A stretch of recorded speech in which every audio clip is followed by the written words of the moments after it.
Hello everyone, welcome to Nitya classes. मैं हूं ओमजी और आज के टॉपिक में हम लोग बात करने वाले हैं income and other criteria. Previous topics में हम लोग कुछ चीज़ों के ऊपर डिस्कस कर चुके थे, जिसमें कि हम लोगों ने किसी भी कंट्री के डेवलपमेंट के लिए बात की थी और जिसमें कि बताया था कि इनकम एक बेस्ट मेथड होता है किसी भी कंट्री की डेवलपमेंट को कैलकुलेट करने के लिए, जिसमें पर कैपिटा इनकम को इम्पोर्टेंस दी गई थी। लेकिन हम अगर बात करें तो इनकम के साथ साथ मैंने आपको एक पहले का जो टॉपिक था जिसमें कि इनकम एंड अदर गोल्स में बताया था, जिसमें security, respect of others, equality या इक्वल ट्रीटमेंट और फ्रीडम की भी बात की थी। तो आज हम लोग बात करने वाले हैं इनकम एंड अदर क्राइटेरिया के लिए, जो कि किसी भी कंट्री के या कह सकते हैं एक कंट्री में ही डिफरेंट स्टेट्स के डेवलपमेंट को इंडिकेट करता है। सबसे पहले हम लोग डिस्कस करेंगे कि क्या चीज़ इम्पॉर्टेंट है डेवलपमेंट के लिए। हम लोग बात करें, अगर किसी भी प्लेस पर हम लोग रह रहे हैं जहाँ पर रहने वालों की कंडीशन इनकम के अकॉर्डिंग ठीक है, बट अदर क्राइटेरिया भी गलत हैं, तो इसमें हम देख सकते हैं कि जो भी स्टेट है जहाँ पर हम लोग रहते हैं उनमें हमारे लिए सिक्योरिटी अवेलेबल है या नहीं है, इसको इम्पोर्टेंस देनी है। साथ में रिस्पेक्ट फॉर अदर्स भी ध्यान रखना है, क्योंकि जब हमारी सिक्योरिटी अवेलेबल नहीं होगी या हमारी फैमिली सिक्योर नहीं होगी तो हमारे लिए सक्सेसफुल हो पाना बहुत मुश्किल होगा और डेवलपमेंट भी पॉसिबल नहीं है। रिस्पेक्ट फॉर अदर्स मीन्स होता है जब हमारी और हमारी फैमिली की रिस्पेक्ट ही नहीं होगी तो वो डेवलपमेंट किसी काम का नहीं होगा। हम बात करें इक्वल ट्रीटमेंट की, आपको देखने को मिल सकता है कि बहुत सारे लोगों को इनकम तो ज़्यादा जनरेट कर लेते वो, लेकिन उनके साथ में इक्वल ट्रीटमेंट नहीं होता है, सोसाइटी उन्हें इक्वली ट्रीट नहीं करती है। ये भी एक इम्पॉर्टेंट पार्ट होता है हमारे डेवलपमेंट का, और इसी वजह से equal treatment in comparison to income ज़्यादा इम्पॉर्टेंट दी जाती है। हम बात करें फ्रीडम की, अगर आपको बहुत ज़्यादा इनकम जनरेट हो रही है लेकिन आपको फ्रीडम नहीं है कहीं भी आने जाने की, आप उस प्लेस पर आसानी से नहीं रह पा रहे हैं जहाँ पर आप रिसाइड कर रहे हैं, या कह सकते हैं आप किसी भी प्लेस को दूसरी प्लेस स्टेट्स में जाना चाहते हैं वन स्टेट से, तो आपके साथ में प्रॉब्लम क्रिएट होती है। तो ऐसे केसेस में एक एग्जांपल लिया जा सकता है जिसमें कि नॉर्थ इंडियन जब भी साउथ इंडिया के किसी भी स्टेट में स्पेशली मुंबई जो महाराष्ट्र में पड़ता है वहाँ जाते हैं तो उनके साथ में इक्वल ट्रीटमेंट नहीं होता है, साथ में उन्हें फ्रीडम नहीं होती है, वो फ्रीडम जिसकी एक रिक्वायरमेंट होती है हर किसी को, या कह सकते हैं जो फीमेल हैं, गर्ल्स हैं, घरों में रहती हैं, उन्हें घर से बाहर जाने की फ्रीडम ना हो, तो ऐसे केसेस में हम कह सकते हैं कि वो डेवलपमेंट किसी काम का नहीं है। भले ही उनके पास में चाहे कितनी ही इनकम हो, चाहे कितना ही मनी हो, लेकिन फ्रीडम ना होना भी एक प्रॉब्लम क्रिएट करता है। अगर हम एक एग्जांपल लें तो 3 स्टेट को हम लोग डिस्कस करना चाहते हैं, जिसमें कि हरियाणा, केरला और बिहार का कंडीशन देखने के। ये एक तरीके से इंटर स्टेट डेवलपमेंट की बात की जाती है, जो वहाँ के डोमेस्टिक डेवलपमेंट या डोमेस्टिक प्रोडक्ट पर डिपेंड करती है। हम बात कर रहे हैं 3 स्टेट्स की, जिसमें कि एक हरियाणा है, केरला है, बिहार है। अगर हम इनकी पर कैपिटा इनकम की बात करें तो पर कैपिटा इनकम हरियाणा की 2,36,147 है और वहीं केरला की है 2,04,105 और बिहार की है तो वो है 40,982। ऐसे देखने पर आपको ये महसूस हो रहा होगा या ये लग रहा होगा कि बॉटम में तो बिहार है ही, बट टॉप में आपको हरियाणा दिख रहा होगा। लेकिन हम इनकम के बेस पर मैंने आपको बताया कि डेवलपमेंट को जज नहीं कर सकते हैं, उसके अदर क्राइटेरिया को भी ध्यान में रखना पड़ता है। तो अगर हम इससे थोड़ा सा आगे बढ़ते हैं तो हमें देखने को मिलेगा कि हरियाणा में इन्फेंट मोर्टेलिटी रेट जो है वो पर 1000 पर 30 है, वहीं पर केरला में आपके सिर्फ 7 दिया गया है और बिहार में 32 दिया गया है। आखिर ये इन्फेंट मोर्टेलिटी रेट है क्या? इन्फेंट मोर्टेलिटी रेट कह सकते हैं जिन बच्चों की बर्थ होती है वो 1 साल से पहले अगर उनकी डेथ हो जाती है तो उसे हम लोग इन्फेंट मोर्टेलिटी रेट कहते हैं। तो इस हिसाब से देखा जाए तो सबसे ज़्यादा जो डेथ होती है वो बिहार में होती है, और दूसरे नंबर पर है हरियाणा, और तीसरे नंबर पर आता है केरला। अगर हम बात करें तो केरला में जिन बच्चों की बर्थ होती है उनकी सबसे कम डेथ होती है 1 साल से पहले। तो इसका मीनिंग ये निकलता है अगर कि हरियाणा भले ही पर कैपिटा इनकम ज़्यादा जनरेट कर रहा है, बट केरला के कंपैरिजन में वहाँ पर जो इन्फेंट मोर्टेलिटी रेट है वो केरला से 4 टाइम्स है, 4 गुना है। तो ऐसे डेवलपमेंट का भी कोई हम इम्पोर्टेंस नहीं दे सकते जहाँ पर उन बच्चों की डेथ हो जाती है जो 1 साल के भी नहीं हो पाए हैं। अब एक इमेजिनेशन कीजिए उन पेरेंट्स के बारे में जिनके बच्चों की 1 साल से पहले ही डेथ हो जाती हो, तो उनका जो एक थिंकिंग होगी वो क्या होगी, उस समय की सिचुएशन क्या होगी, वो वही समझ सकते हैं जिनके साथ ऐसा होता है। इट मीन्स केरला सबसे ज़्यादा सेव यहाँ पर दिख रहा है इन्फेंट मोर्टेलिटी रेट के केस में। अब हम और आगे बढ़ें अगर, तो लिटरेसी रेट में भी आपको दिख रहा होगा कि हरियाणा में 82% लिटरेसी रेट देखने को मिलेगा, वहीं पर केरला में 94% देखने को मिलेगा और बिहार में 82। अगर बिहार की बात की जाए लगभग हाफ या 40% ऐसे पीपल हैं जो जिनकी लिटरेसी बहुत ख़राब है, यानी कि वो पढ़े लिखे नहीं हैं। वहीं पर हरियाणा में 82% आपको देखने को मिलेंगे जिन लोगों की लिटरेसी है या कह सकते हैं कि वो पढ़े लिख सकते हैं। लेकिन केरला की जैसे ही बात करते हैं तो केरला में पढ़ने लिखने वालों की संख्या सबसे ज़्यादा है, और इसी वजह से डेवलपमेंट का एक इम्पॉर्टेंट पार्ट है केरला में लिटरेसी रेट भी ज़्यादा है। हम बात करें नेट अटेंडेंस रेशियो जो कि 14 और 15 ईयर्स के बाद का दिया गया है, अगर और ये 2017 और 18 का रेशियो है।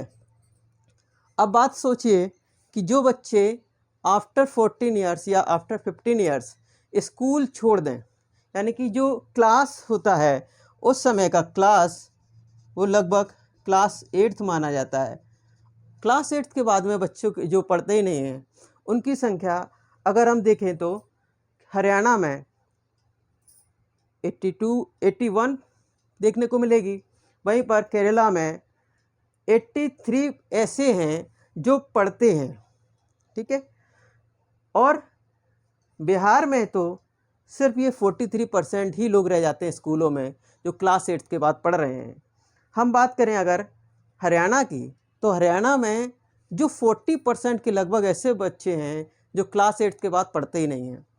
दूसरे हैं आपके केरला में जिसमें सिर्फ 17% ऐसे बच्चे होंगे जो क्लास 8th के बाद नहीं पढ़ते हैं। इट मीन्स 83% ऐसे बच्चे हैं जो कि क्लास 8 के बाद स्कूलों में जाते हैं और कॉलेज या डिग्री जो भी होती है वो पूरा करते हैं। वहीं पर बिहार की बात की जाए, बिहार में सिर्फ 43% ऐसे बच्चे होते हैं जो क्लास 8 के बाद में स्कूल में अटेंड करते हैं और उससे पहले वो नहीं छोड़ते। लेकिन हम बात करें बिहार की तो बिहार में 53% ऐसे भी बच्चे हैं जो स्कूल ही नहीं जाते हैं आफ्टर क्लास 8th। इसका मीनिंग ये भी हो सकता है, इसका एक एग्जांपल लिया जा सकता है कि जो बच्चे आपके ही क्लास में पढ़ रहे हों क्लास 8 तक और वो एकदम क्लास 9th में पहुंचते पहुंचते आपका साथ छोड़ जाएं, तो वहाँ पर जो आप स्टडी कर रहे होंगे उसमें आपका क्लास में पढ़ने का मन इतना अच्छा नहीं होगा जितना कि पहले हो रहा था। यानी कि क्लास जैसे ही बढ़ती चली जाती हैं, क्लास 6th 7th 8th इन क्लासेस में नंबर ऑफ़ स्टूडेंट घटते ही चले जाते हैं। ईयर बाई ईयर इनमें नंबर ऑफ़ स्टूडेंट बिहार में कम होते होते 43% ही रह जाते हैं क्लास 9th तक, एक एवरेज लिया गया है। वहीं पर केरला में क्लास 9th में पहुंचने वाले बच्चों की संख्या 83% बताई गई है। वहीं पर हरियाणा में क्लास 9th में या उससे एबव की जो स्टडी होती है वो 61% पड़ती है। इस कंपैरिजन से आपको एक बात तो क्लियर हो गई होगी, सिर्फ इनकम ही एक ऐसा क्राइटेरिया नहीं है जिससे हम डेवलपमेंट को समझ सकें। डेवलपमेंट को समझने के लिए हमें इन्फेंट मोर्टेलिटी रेट को समझना होगा, साथ में लिटरेसी रेट को भी समझना होगा, और नेट अटेंडेंस रेशियो जो बच्चों का होता है स्कूल अटेंड करने का आफ्टर क्लास 8, वो भी इम्पॉर्टेंट है। इसके हिसाब से देखें तो हम सिर्फ और सिर्फ इनकम को ही इम्पोर्टेंस दे करके डेवलपमेंट नहीं समझ सकते हैं। मैंने आपको इससे पहले वाले टॉपिक में भी आपको बताया था कि इनकम एंड अदर गोल्स में freedom, security, respect of others, हम साथ में इक्वल ट्रीटमेंट भी इम्पोर्टेंट करते हैं। मैंने ये भी बताया था कि फ्रेंडशिप भी एक इम्पॉर्टेंट पार्ट होता है अपनी लाइफ का या डेवलपमेंट का। इस हिसाब से आप लोगों को कम से कम एक बात तो क्लियर हो गई होगी कि इनकम को ही हम इम्पोर्टेंस दे करके ये नहीं कह सकते कि डेवलपमेंट हमारा हो रहा है। Money in your pocket can not buy all the things that you need to live well. ये स्टेटमेंट आपकी बुक में लिखा है और इसका मीनिंग क्या है?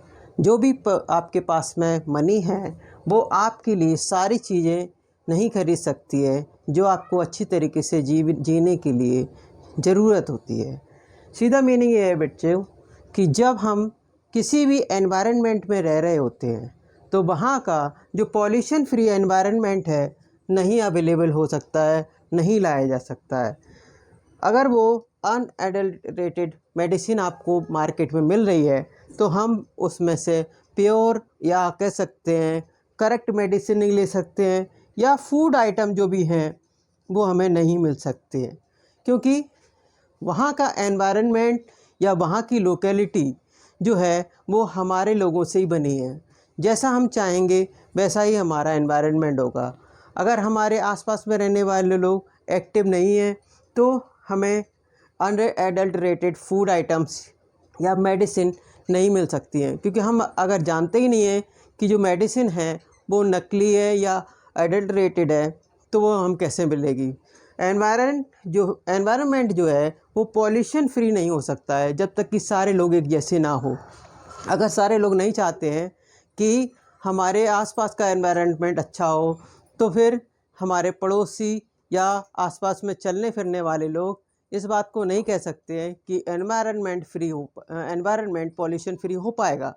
हमारे पास में जब सारे लोग एक साथ में सपोर्ट ना करेंगे तो जो भी गंदगी या चारों तरफ फैली है उसे नहीं रोका जा सकता है।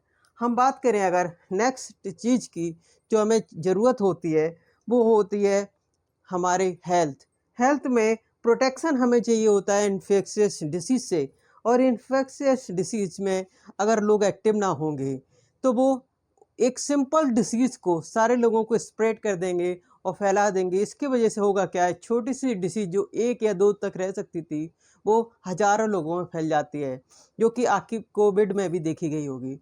इससे हमें एक चीज़ सीखने को ज़रूर मिलती है कि जो जैसा हम चाहते हैं वैसा हमारी रिक्वायरमेंट के अकॉर्डिंग अगर हम करते हैं तो हमारे पास में अवेलेबल हो जाता है। सपोज कीजिए जो आपके आसपास में रहने वाले बच्चे हैं, अगर वो स्टडी में कोई इंटरेस्ट नहीं लेते, पढ़ने में कोई इंटरेस्ट नहीं लेते हैं, तो फिर स्कूल हो पाना पॉसिबल नहीं है, क्योंकि जब कोई स्कूल में जाएगा ही नहीं तो स्कूल ओपन होकर भी क्या करेगा। तो आप अगर अकेले ही पढ़ना चाहते हैं तो आपको अकेले पढ़ने के लिए किसी प्राइवेट स्कूल में दूर जाना पड़ सकता है, जो कि पब्लिक फैसिलिटी के तौर पर गवर्नमेंट प्रोवाइड करा सकती थी, क्योंकि स्कूल में जब बच्चे ही अवेलेबल ना होंगे तो स्कूल क्यों रहेगा। हम कह सकते हैं कि जो हॉस्पिटल्स हैं उन हॉस्पिटल्स में अगर अच्छी फैसिलिटी प्रोवाइड की जाए तो वहाँ की हेल्थ अच्छी रहेगी, वहाँ के बच्चे स्वस्थ रहेंगे। इससे होगा क्या, वहाँ पर जो इन्फेंट मोर्टेलिटी रेट जो हमने केरला की बात की थी, केरला में जो इन्फेंट मोर्टेलिटी रेट है उसके कम होने की वजह ये भी है कि वहाँ पर जितने भी बच्चे थे उनको बेस्ट हेल्थ फैसिलिटीज़ प्रोवाइड कराई गई थी। इसके वजह से वहाँ पर 1 साल से कम की डेथ बहुत कम होती थी, और प्रेजेंट टाइम में भी केरला में इसकी कंडीशन बहुत अच्छी है। हम कह सकते हैं कि जहाँ पर पीडीएस पब्लिक डिस्ट्रीब्यूशन सिस्टम अच्छा है, जिसमें कि पब्लिक को फूड प्रोवाइड कराया जाता है, तो वहाँ के रहने वाले लोगों की हेल्थ अच्छी होगी, क्योंकि वहाँ के रहने वाले लोगों के लिए न्यूट्रिशंस मिल रहा होगा।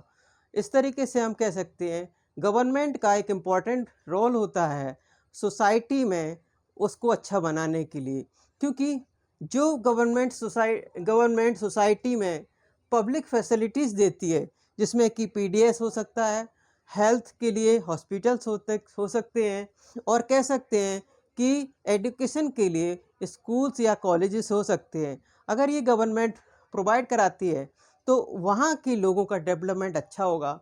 और in comparison to those places जहाँ पर ना तो पब्लिक फैसिलिटीज़ के नाम पर हॉस्पिटल्स अच्छे हैं, ना ही एजुकेशन के लिए स्कूल्स अवेलेबल हैं, साथ में ट्रांसपोर्टेशन और सैनिटेशन के लिए जो भी आपकी नगर पालिका या अदर टाइप की जो फैसिलिटी प्रोवाइड कराती है वो ही अच्छे हों।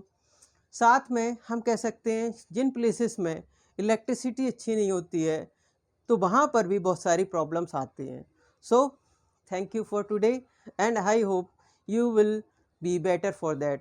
One thing I want to say that most of the students are not subscribing or pressing the button of like, so you must do that so that I will be motivated for that. हमें अगर आप थोड़ा सा भी motivate करना चाहते हैं तो इस चैनल को सब्सक्राइब करें, प्रेस करें लाइक बटन को, जिससे कि हम आपके लिए और बेटर जो भी हो सकता है मैटर वो आपको दिया जा सके। बोर्ड एग्जामिनेशन के लिए ये चीज़ आपको बहुत हेल्प करेगी।